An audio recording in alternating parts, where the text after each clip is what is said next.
Hi everyone, in this video we will briefly talk about economic development and international financial institutions, IFIs.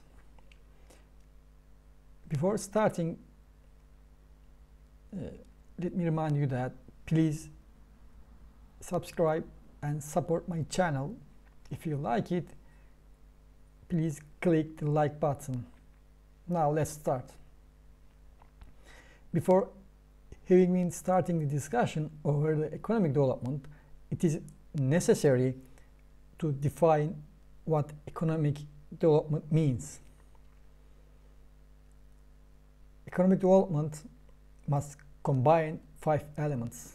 First, self-sustaining growth. Structural change in patterns of production. Thirdly, technological upgrading.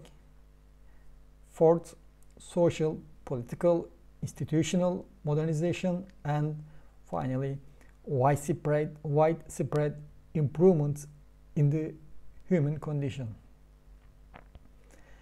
Especially since the World War II, in regard to the development economics, several approaches have been put forward in the literature so as to justify and criticize the economic growth and development trends of the world.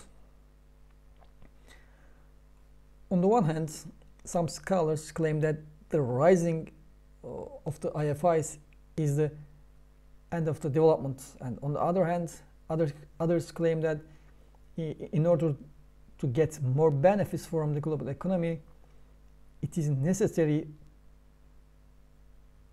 to implement the reforms by the government, such as deregulation and privatization policies. In other words, some scholars discuss that the position and or role of the government or state vis-a-vis economy is not redundant, but also the involvement of the state is harmful. However, the role of state in place of a set of conditionalities of the IFIs, international financial institutions, is the key in terms of the economic development of the developing countries.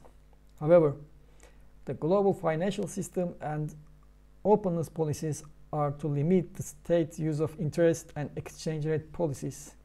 Here, states should have autonomy when they are implementing policies, because the set of conditionalities which have been put by the IFIs, such as IMF. Also, they are of the negative consequences. The conditionalities, we mean, in all areas, and later on, countries undergo severe crisis, such as in Mexican crisis. At this point, Adelman and Yeldan point out that the state has played a central and pervasive role in the initiation development. And for them, what is important in terms of the implementing policies and sustaining the economic development is the necessity of the increasing the state's autonomy in managing their economic destinies. Here,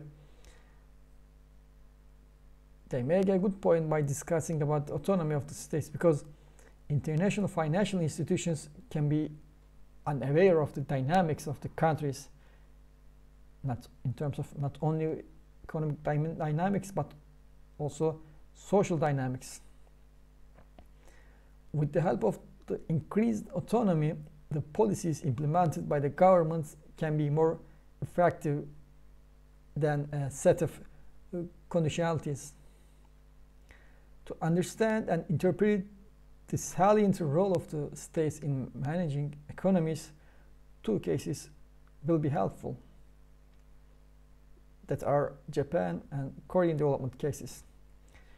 During the post-World War II period, without the interference and or involvement of the government in the economy, Japanese economy would not have been a major figure as an economic giant with the help of the policies such as import substitution and putting restrictions on the imports. As for the Korean case, Adelman and Yeldan state that the primary development strategy employed to foster Korea's economic development has been export-led industrialization. A business follow the directives of the government.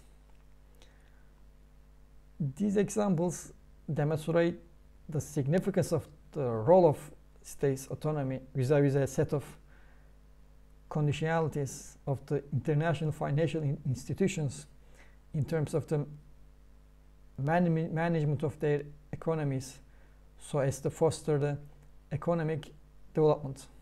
And also, globalization makes the states more vulnerable, and Adelman and Yaldan say the process of economic development is at risk due to the fact that the rising power of the international financial institutions and its conditionalities limit the degree of policy freedom of the states and make states more vulnerable. And as for the malpractices of conditionalities, the Mexican conditionality is a good case, a good example. The staff of the IMF conducted several conditions and imposed policies to be implemented by but after the crisis of '82, Mexico has undergone a severe crisis in 1994. So here it can be seen the ineffectiveness of the policies conducted under the guidance of the international financial institutions. One of the reasons of failing the conditions is that the unique country developments may be misinterpreted. On top of the Mexican miracle, the state had a salient role in managing the economy, and government was conducting the import substitution policies rather than seeking openness and or privatization policies. But these conditions imposed by the IMF have included deregulation and making necessary reforms for the so-called getting more benefits and overcoming the crisis. However, in 1994, what we saw is that the set of conditionalities failed and they became ineffective because the conditionality put more pressure on their economic structure and make their finance more fragile compared to the past.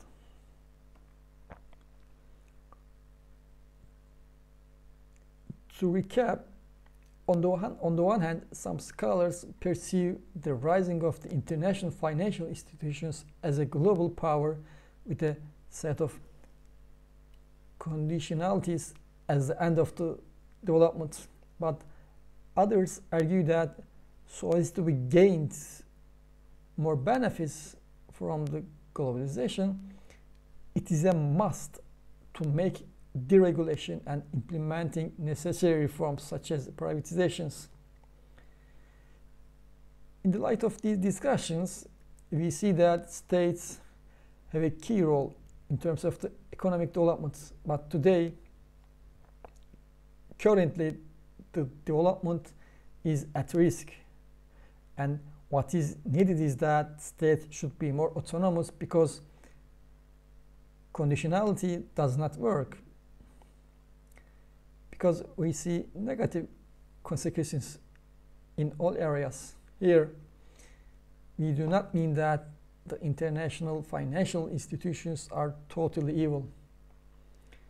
At some point, what we mean is that there should be some kind of policy freedom a more autonomy should be given to the countries in managing their economies. So this is the end of our video. Thank you for watching this video. Please subscribe and support my channel. If you like it, click the like button. See you.